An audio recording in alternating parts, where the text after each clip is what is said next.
This is, I actually don't see that. I put something under this word slichot, but I don't see it. It's not coming through in the PowerPoint. But this is a topic or a lecture called Slichot, uh, a time for reflection, a time for opening the doors. That's how I may have given it another title, but that's certainly one of the titles I'd like to give it. So, having said that, uh, when there's a beautiful piyut that some of you who, when you come to, oh, there it is, that some of you, when you come to, all of you, when you come to the Ne'ilah service, most of you come, is the closing service of the Yamim Noraim. It's the closing service of Yom Kippur daytime. And there's a beautiful passage there that says, "Open for us the gate of prayer at the time of the closing of the gate." Remember, it's at right will be as Yom Kippur is about to be over. For the day has declined, the day declines, the sun goes down and declines. And it just so happened, I don't know, some years ago now, it must have been about 12 or 13 years ago at least, I was orchestrating the wonderful song called B'Motza'ei Shabbat, composed by the exquisite composer Joel Engel, with a text by, it's listed as Shin Dot Benzion. I can't find the actual first name of this poet. I've looked strongly. It could be Shlomo, possibly. But the poet set this poem. And I suddenly realized the powerful connection of the poem that reminded me of this wonderful passage in the Ne'ilah. So the passage in the Ne'ilah, just for the sake of record, goes something like this. I'll sing it, attempt to. Petach lanu shar, bet milah shar, kifan hayom yifneh, Hashemesh yavo ve'yifneh. And that is actually a Sinai tune. We can talk about the meaning of that later, but generally a Sinai tune is a tune most probably composed in the German, that area of Europe. And these tunes have survived many, many, many years until recently because, obviously our machzor in the High Holydays has been greatly reduced to a size that people can handle. Because, if you look at the machzorim, the High Holiday prayer books of 50, 60 years ago, they were much larger than the ones we have now. So, and with that, those Sinai tunes that have not lasted because the text to which they were connected to are not there anymore.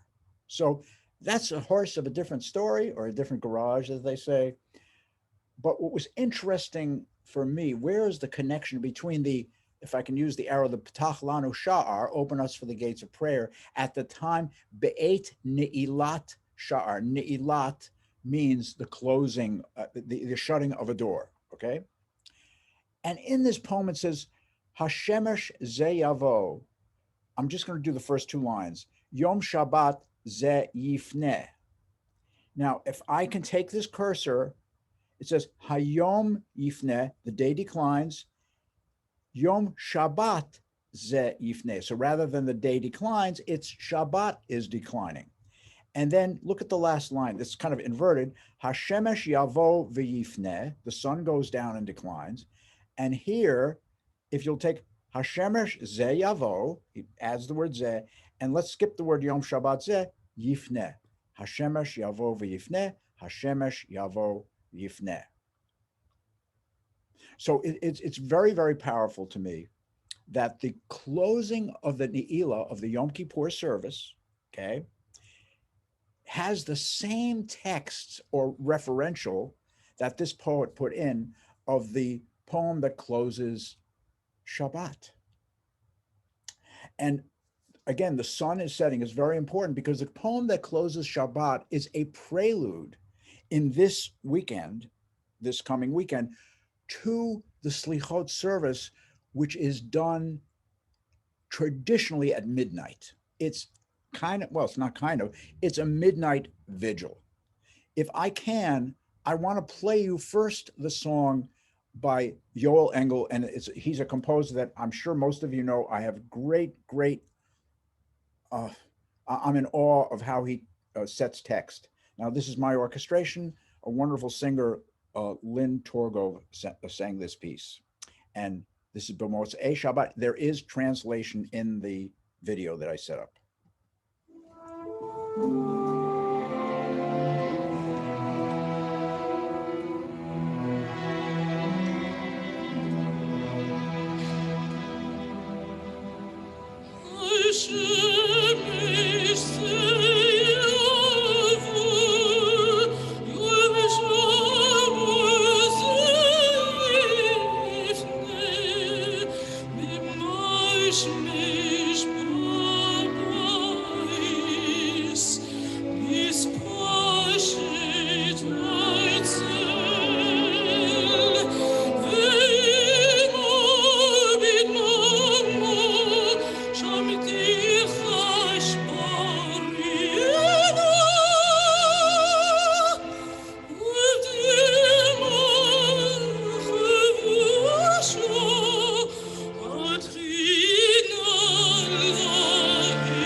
And the closing of the door of Shabbat lends to the opening of the doors for the Yamim Noraim, for the High Holydays. I'm going to move on.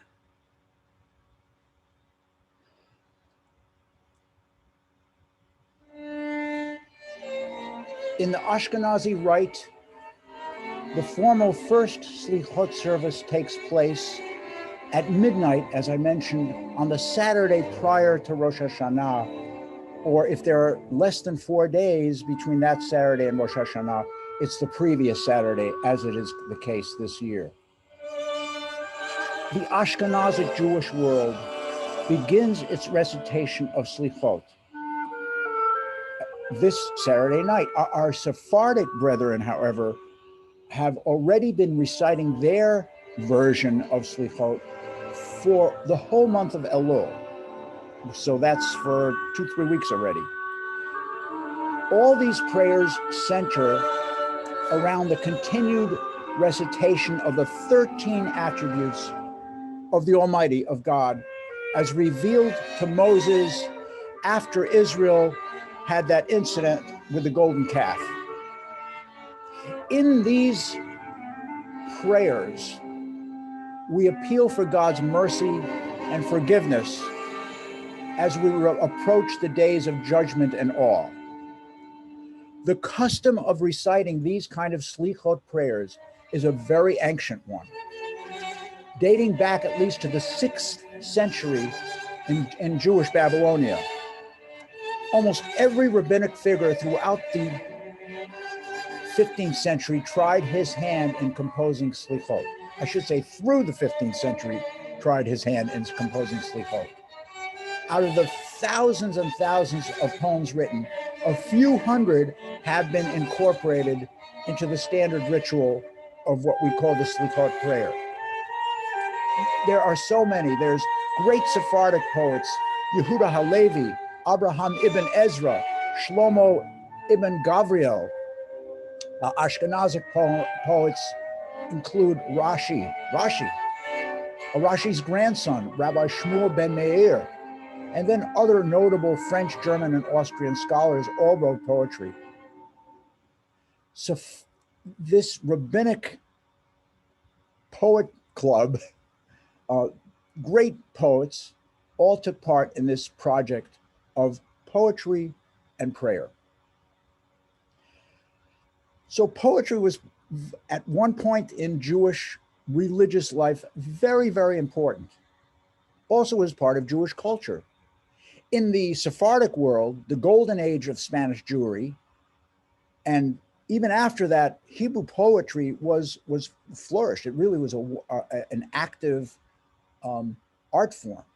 The great poets of Spain that I mentioned above did not only write religious poetry, they wrote secular and general poems about romance, nature, and that kind of thing. However, the poems, the secular poems of that kind of nature that were in the Sephardic world was not in the Ashkenazic world until the time of the Haskalah, which was what, the late 17th century, if I'm getting my 1700s. And where the Haskalah really developed was certainly in the 19th century, in the 1800s. So in the religious circles, those poems were not really accepted in Ashkenazic circles, but they were written because most of the poets that wrote those non-religious poetry were poets of the Haskalah, and they were not necessarily totally observant, you know. So there, and one other difference, and I'll get onto this Slichot topic, but it's a fascinating topic, this poetry one. The nature of poetry was very different in the Ashkenazic world than in the Sephardic world in terms of style. So Sephardic would be, you know, one of the attributes of their poetry were style, elegance of the phrase, the rhythm and meter of the sounds of the words combining with each other were all very important in Sephardic poetry. In Ashkenazic, it was more learned, and ethics, you know, learning and ethics were stressed in that kind of poetry. And style, you know, took a back seat to the liturgical aspects of that. However, in both the Sephardic and the Ashkenazic Slichot poetry, there's a great use of acrostics, alphabets, biblical quotations, as all of those are components of the poetry. In the Ashkenazic world, there were three main compilations of Slichot. There's not one Slichot service, but they come from various places. Lithuania is one. By the way, our Torah trope, what we do in this country, in the United States, is Lithuanian Torah trope, which is different than German Torah trope, which is different than Polish Torah trope. So that's one of the compilations of the Slichot literature, comes from Lithuania.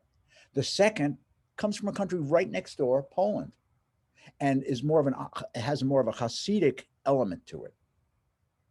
And there's another one from Safat that is used by certain Hasidic groups. The Sephardim, which one can also call from the rabbis of Safat, have many variations on their basic Slichot order or liturgy. You know, the choice of which poems to use is based on what part of the world they come from. There's an incredible poem. It's called Keter Malchut by Shlomo Ibn Gabriel from Spain. Is recited in Sephardic shuls on the evening of Yom Kippur. It's about 100 stanzas, 100 not lines, stanzas, and it is really one of the great poems of all Hebrew poetries. An incredible poem. It is available to read. So the Slichot service serves as an opening of the doors of the penitential season, a prelude to the coming days of awe.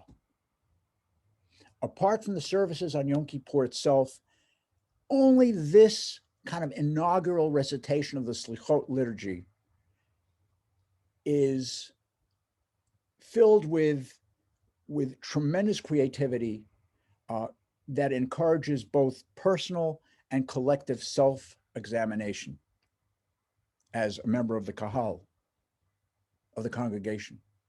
Since the 19th century, the 1800s, this service traditionally has functioned as a real musical foretaste of the lengthier services on Rosh Hashanah and Yom Kippur, and specifically Yom Kippur, because Yom Kippur has much of the same liturgy as the evening Slichot service.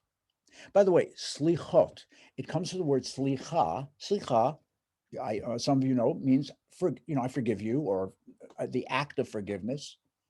And the central idea of these poems is asking God, based on the fact of those 13 attributes, for forgiveness from their sin and transgression, and brings forth very strongly the idea that God, when the golden calf was, that whole activity took place, in the end, he pulled back. God pulls back and says, I have mercy and compassion for these people. And so when we ask God for forgiveness, we remind God that he has those attributes. So the oldest part of the Slichot service is even earlier than the poetry, and they're in the service, so they'll have biblical quotations, not part of the poetry, it's part of the Bible. Psalms, which the Selichot service starts with the Ashrei Psalm. We'll talk about that a little later, and the Kaddish. So that is the introductory part of the Selichot service. But after that Kaddish, we go very powerfully and strongly into those Selichot poems. Now, those Selichot poems are interspersed with psalm settings and everything else, but are basically dominated by the poetry. I'm going to go quicker. I want to play you some of the music. Okay.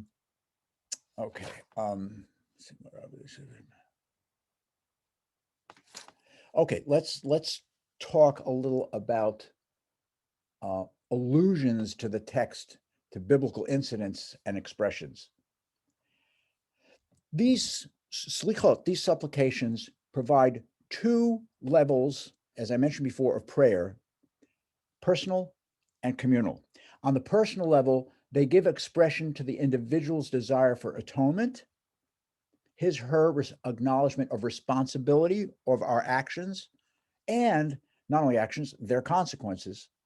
And we petition for forgiveness and reconciliation with the resolve to mend our ways, even though these pleas are recited collectively, but the text frames them in a first person context, not plural, but first person.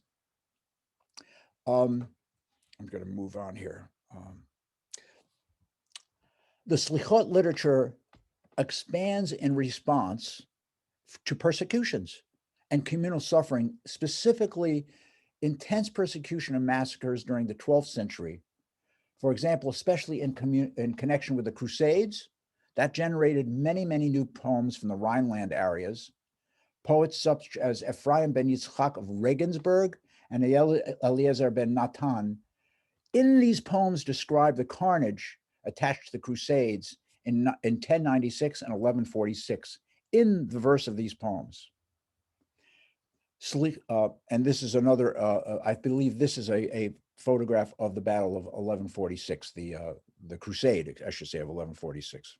Much bloodshed. However, Selichot from the Iberian Peninsula, this is a Spanish painting, during that period were more born of positive artistic inspirations. And this is before the Inquisition, so that was a positive thing that their poetry brought out for the Selichot. Of all the days of Selichot, except the first one, these recitations commence, they start before dawn as like midnight vigils, in Hebrew, ashmurot. So they're recited, I think music in my head all the time. They're recited either right after Shabbat is over. Traditionally, it's at midnight, and it goes all the way through, in some communities, to the morning prayers, the shacharit in the morning. But it's customary for many communities to hold this first Selichot service just after midnight. Actually, what's going on now is that because midnight seems a little late for the modern congregant, many synagogues are starting to do it at 10, at 9, et cetera, as long as we can get, that we have a community of people that are interested in this liturgy. Okay, so I would like now to go to some of the music. The Ashrei it starts the service with the Ashrei, and a lot of times these Selichot services start with a kind of a nigun to get us in the mood of prayer. A nigun is a wordless melody. Now, this is a piece by the great, and I mean great cantor, Leib Glantz, and he composed a Selichot service of which this is part of it. This happens to be from a concert that I did in Hanover. I believe it was the 27th of January, 2020, was it? Yeah, I think, and right after that, the pandemic hit. So This is an opening with orchestra. Gives you just a sense of I'm just going to play the opening part. This is the nigun that the choir sings. Where do we go here?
Etc.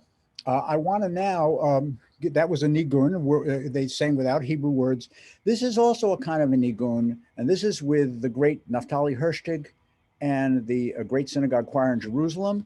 And we will play, I'll give you a little more here, the opening section and the cantor's opening of the psalm. Remember, I said the oldest sections of this Selichot service are made of psalms, and boom, that's what the Selichot service starts with. Okay, here is the opening to Ashrei.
just a comment about this gentleman's voice.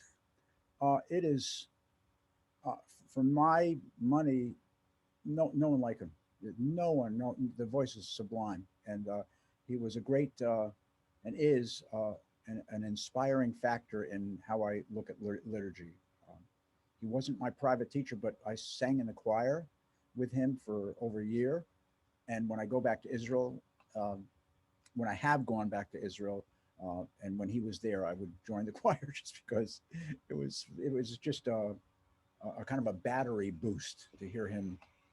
I would remember when I would show up on Shabbat, um, and it would be 8:30 in the morning. He would get up there and start davening, and I would say, for the next 2.5 hours, 3 hours actually, everything's going to be really good in the world.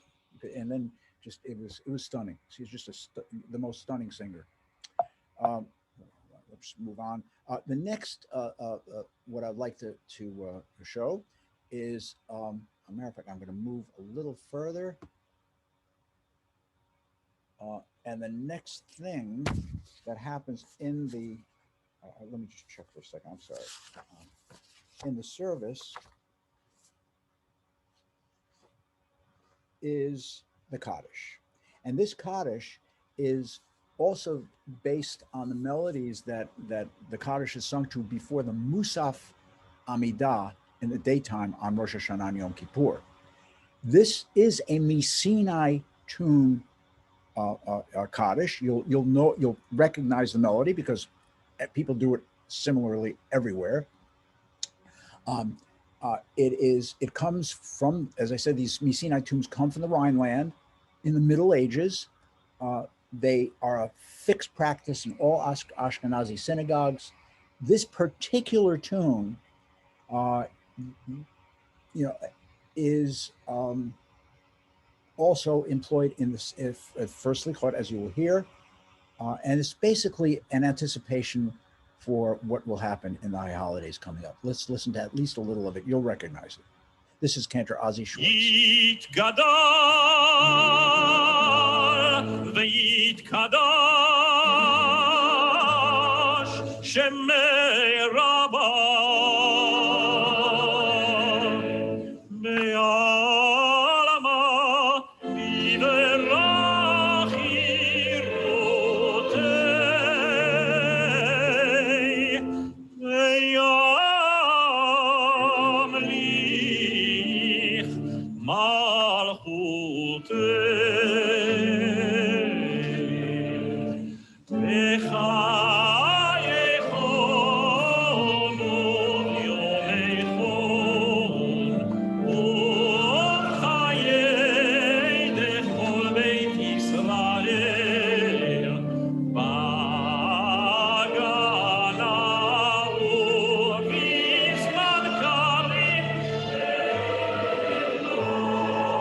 Now, who doesn't know that tune?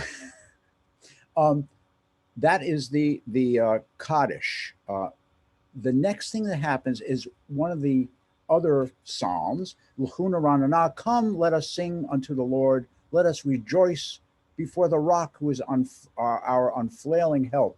Now, this is an interesting version of it.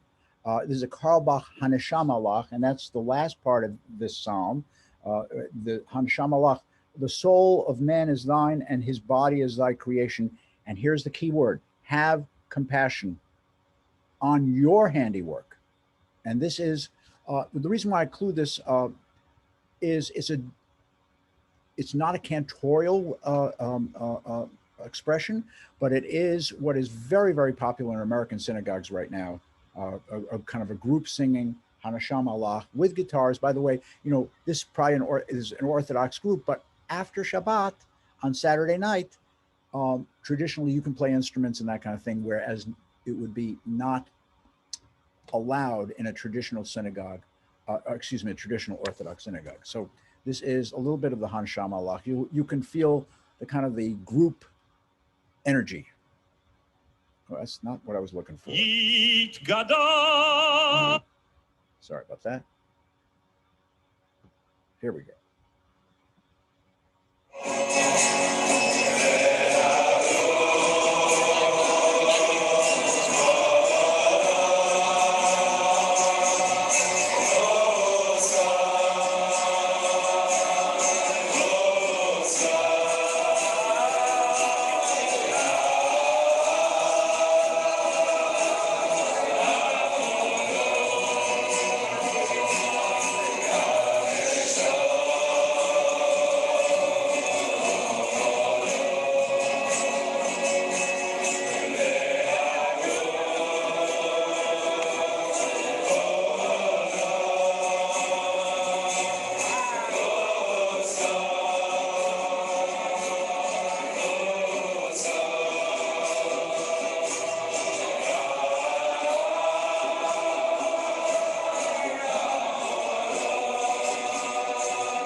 And goes on and on. But it's very attractive to many of the synagogues in this country, and very meaningful for those people who sing in it. Would it be that way in Europe? And it depends when, what part of history we live in. Also, that would make us appreciate this so very much, or not so very much. As a matter of fact, I just heard a blurb about the Great Synagogue in Jerusalem. When I have obviously they have, that's the big synagogue there. And when I was there, a lot of Americans would go, not a lot of Americans, some Americans would go.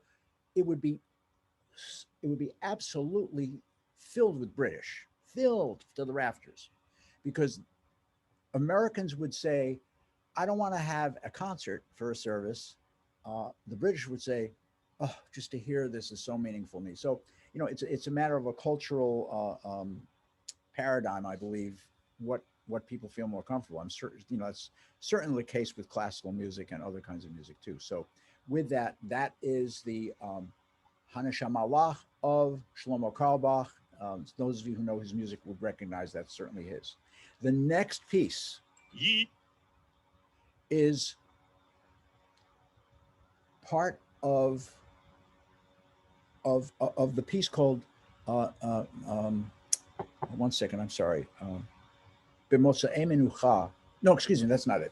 It's a piece called Ech Niftach Peh, which is a piece written in the 11th century by Rabbi Binyamin ben Zara. This is someone, Ashkenazic rabbi. Also, there's an acrostic, Aleph, Bet, Gimel, Dalet, Zion, Chet, Tet, the whole thing until Taf, and then goes to Bet again. It kind of revolves around itself. And it's a very searing poem, very powerful.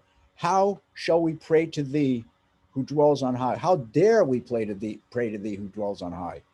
How can we express to thee our inmost thoughts? And this is not, one second here. I'm trying to find it. There it is. This is a very different expression than what you just heard. This is the supreme, sublime cantor, Leib Glantz, the sui generis of all cantors. He's really at the top with a couple of others. This, you may be bothered by his expression. It's painful. He may have written this probably in the 30s or 40s when a lot of stuff was going on. I'm taking a guess, but he's crying out, and you don't even hear notes, but you hear someone begging with these words. I need to play a little of this. It's very important. Ech Niftach Peh, part of the Selichot service. Eich Niftach Peh, Eich Niftach Peh, Eich Niftach Peh, Lefonega, Dar Metuchim. Be'elu Fanim Nishpat Sichim. הלכנו אחרי מסעות שווא ומדוכים. ביקשנו עורב ויעזנו מצחים.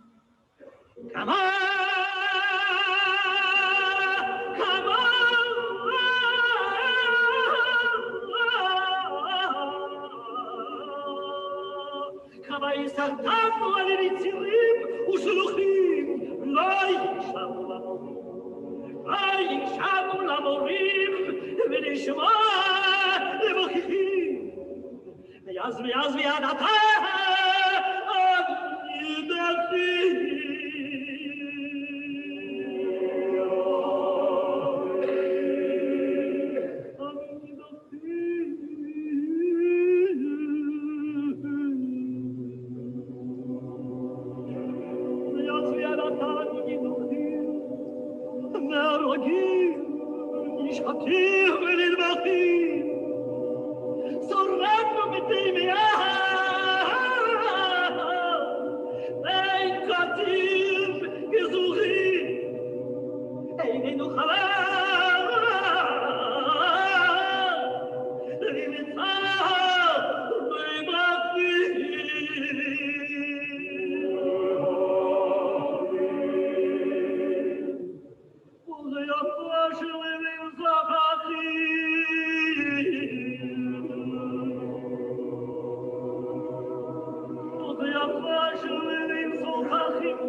Etc. It's very, very powerful expression.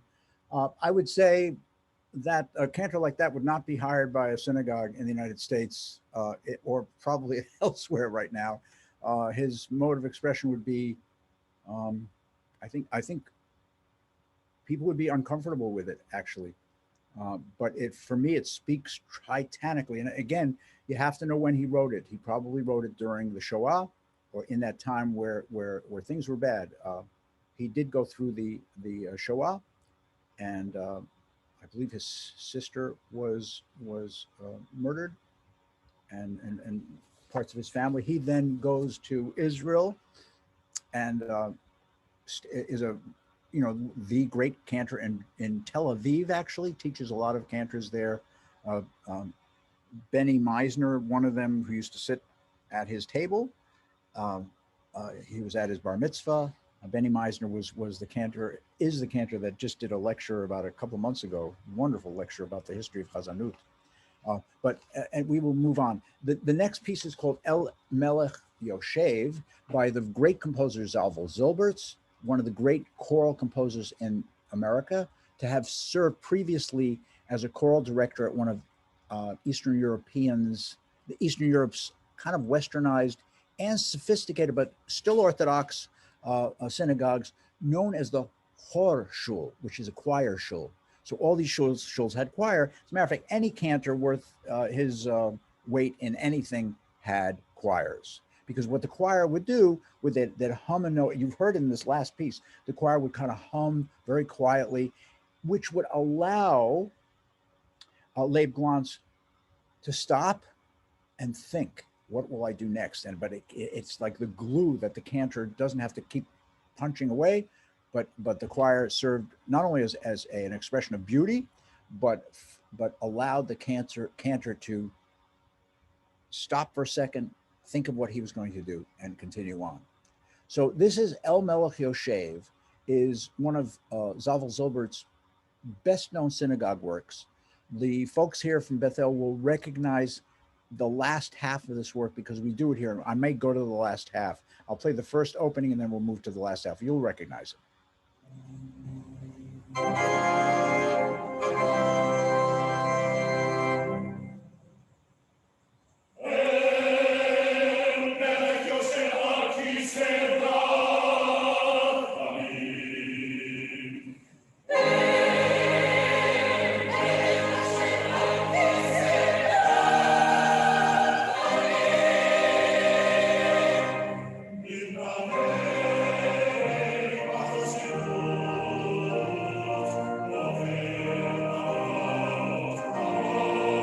To the middle.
Beautiful piece, and I think some of you might recognize that we do at Bethel. I certainly don't sing those high notes, but we try the rest of the piece as appropriate. The next thing I would like to show you, have you listen to, this is part of the poem El Melech Yoshev. This is one of those Slichot poems. And 1 second, we're going to leave it for a second. This is right out of what you just heard. Is the words are Mochel Avonot Amo Ma'avir Rishon Rishon, and just the translation. And one by one, man's trespasses in penance pass you by to be judged. And one of the beautiful things about some of this Eastern European music, and something that I've always been attracted to, is the children's voice. And every cantor again had his a child singing with him, or a group of children. It added a variance to the what would be the normality of from one thing to the next with the adult voices. This is a beautiful thing, and very ironic and poignant that a child sings, and one by one man trespasses in penance pass thee by. This is Shara Shamayim. This is the synagogue of our wonderful and beloved Cantor Gideon Zellemeyer. Do this.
So beautiful, but so you can see that the addition of a child's voice adds the element of a purity in the context of this service, where we are asking God for forgiveness, for help. We're petitioning God with these slichot prayers.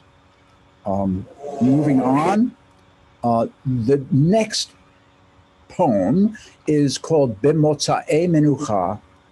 This is typical of various compositions interspersed with cantorial improvisations and then other refrain melodies. So it's a very advanced poem. This is probably the musical centerpiece of this first slichot, the main slichot service. A few composers have set this entire poem. It's the refrain and 6 verses, so it's a pretty big poem. A few composers have set that total, but most of them have set one or two or three of the strophes. General practice in American synagogues has been to plan a selection of paragraphs from different sources with a kind of an overall balance of contrasting styles.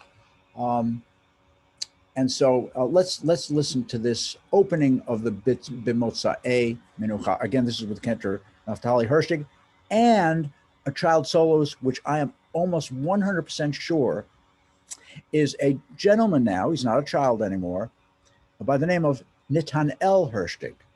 He is an incredible cantor right now, one of the greats of our time, Naftali's son. But I knew him when he was, I don't know, I think 6 or 7, and we used to play these kind of games together. So anyway, it's memories for me. What can I say? This is again the beyond exquisite voice of Cantor Hershtig and the choir.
And it goes on for 10 minutes. It's sublime music as far as I'm concerned, but we do have a kind of a self-imposed deadline with these lectures. So if you can give me the next few minutes, I want to show you something else here. So I want to go to the second of the verses, Droshna. Droshna, hold on for 1 second. Seek the well-being of all those who seek thee from thy heavenly abode. Heed their prayer and turn not aside for their supplication. This is another composer's composition of the big poem B'motza'ei Menucha, just one of the verses. And this is with Cantor Gideon Zellemeyer with a guest of his, singing harmony together. Where? Here we go. Very short.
And to the refrain.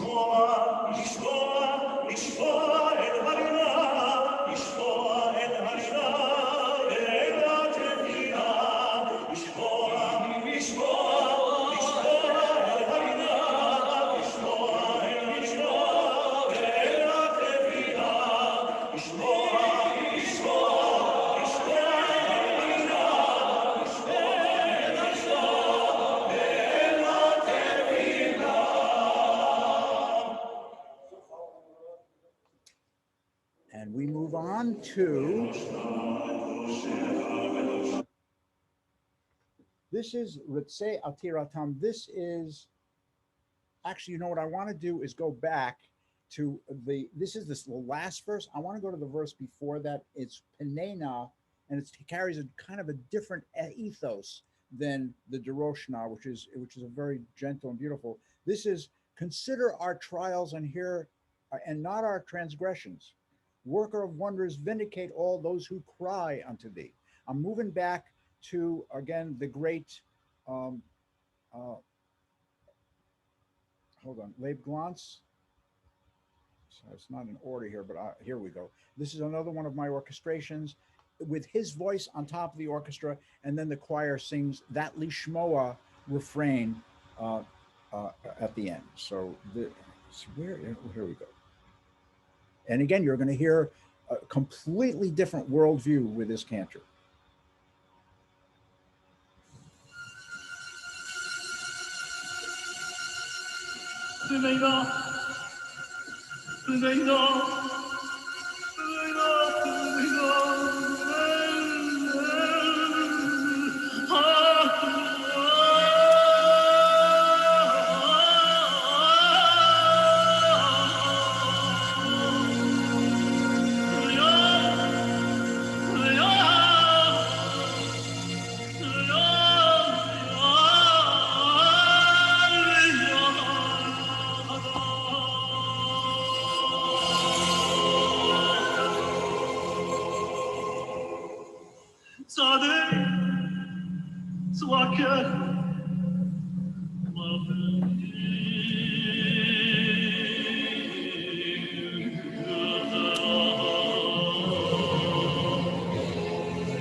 Leib Glantz he studied composition with a composer named Reinhold Glier, a very, very well-known composer who lived, kind of crossed over into the Soviet Russia, but wrote some wonderful, wonderful music. But just, Leib Glantz was a serious musician, and wrote, this is all his music. I mean, I obviously added my own part of the mixture, but the melodies are his. The melodies are his. It's very, very beautiful. We're almost concluded. I just want to go back to where we were for the last verse, which is this one. This is the great Yossele Rosenblatt and Child singing solo. The violinist is phenomenal. Just give it a listen to the last verse of B'Motzei Menucha.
that is a bit of traditional, beautiful cantorial history there.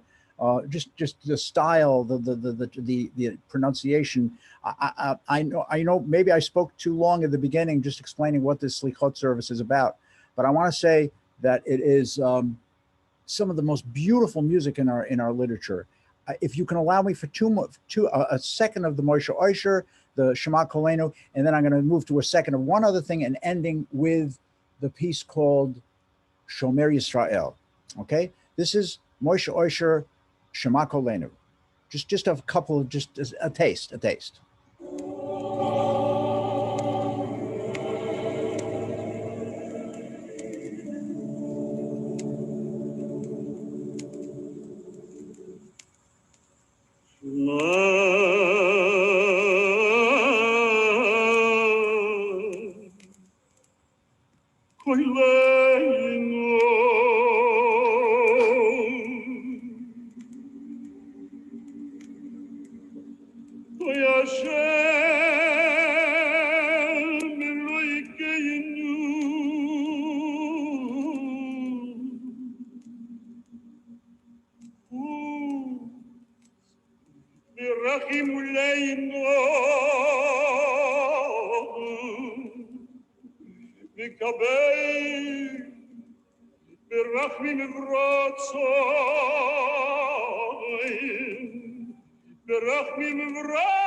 It hurts to stop that in the middle, because he goes on and the energy really increases.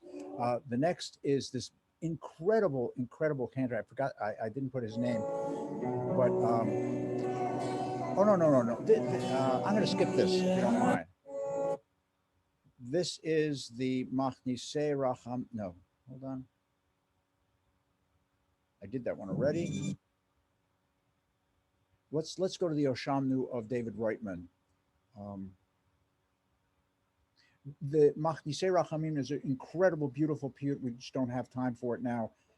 Maybe I'll re-give this lecture and designate it out in a better way that we can listen to this. But this is the Asham. Again, I'm not going to play the whole thing. The sweetness of this cantor's tone is inestimable.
Wow.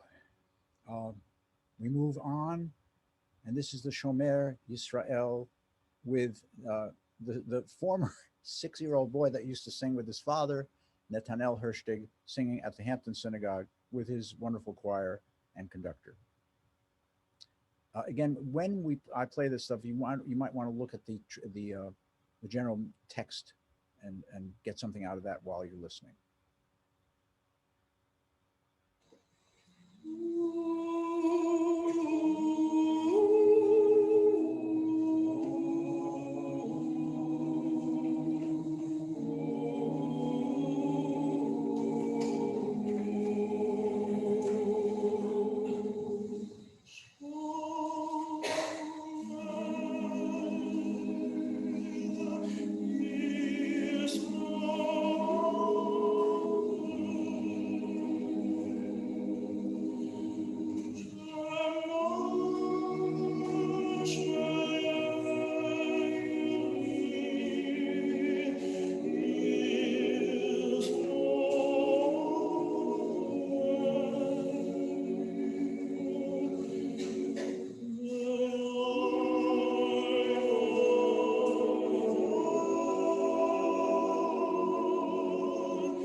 music of the Selichot service is some of the most inspiring and beautiful music that I know in our liturgy. It's a service that is not attended by many of us. Um, and I feel ironically awkward to tell you, with all that's going on right now, that yes, there is a service, Slichot service this Shabbat, after Shabbat, Motzei Shabbat, that we can sing Motzei Menucha. That is with a men's choir. And I say that with the added message that we need to take care of ourselves. And I hope that this year is a sweet one and one that carries great meaning and one that allows us to be together and allow us to make music together, to sing together, and create great joy with each other. And so thank you for this lecture. Thank you. Thank you, Joe. Thank you, Cantor Ness. Absolutely. Thank you. Be Now- well. Thank you. Be Beautiful. well. Wonderful. Thank That you, was Joseph. brilliant. Absolutely. Joseph, I hope you don't mind. I invited my brother to watch, and he was on for the whole program. Oh my God. Wow. Mm. Arthur, how, I guess he's muted. So nice. He's off now, but he was Okay. on for the whole thing. He just left. Okay. Wow. That was wonderful.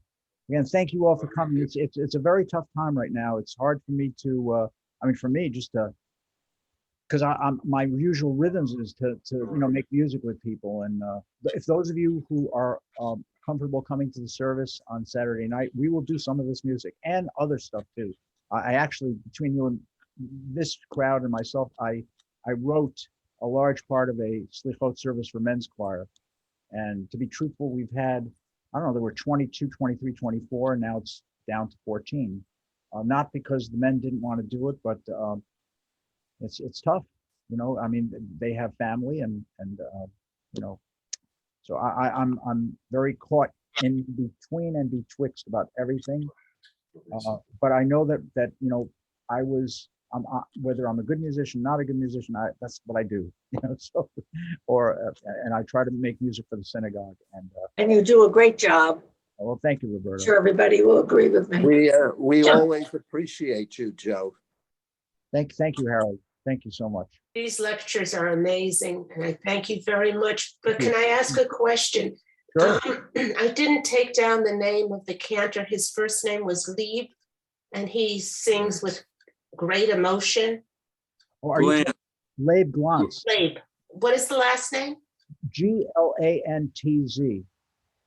And I'm telling you right now, he the stuff that I played for you today was very, very powerful, but he can plead in a wonderful and lyric way too. He is, I'm telling you, sui generis, one of the very, very few great cantors, because he just grabs you and holds you. It's stunning what he does.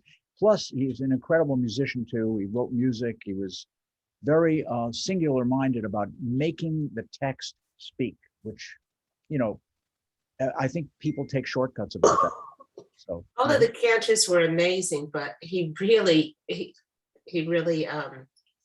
touched me the most, actually. Well, Barbara, I think I know when, and it's amazing that you say that, because I was thinking about not doing that piece, Mm, but because it just cries out like in a way that no one does. literally, it cries out. Yeah. So Joe, Thank you very much. you'll be pleased to know that I'm in my office at the medical school, and there are 2 Jewish students who listened to you during the past hour. oh my God, wow. Well done. Wow, that's great. That's really great. So I'll see you wonderful people soon, and let's just stay healthy, but let's try to connect. What can I say? Take care, everybody. Thank you very much. Thank you. Thank you. Bye-bye. I want to thank Paul Logan for being the co-host, because he kind of makes sure I behave myself, which is very important. So that's a good thing. Okay, take care, everybody. Thank you.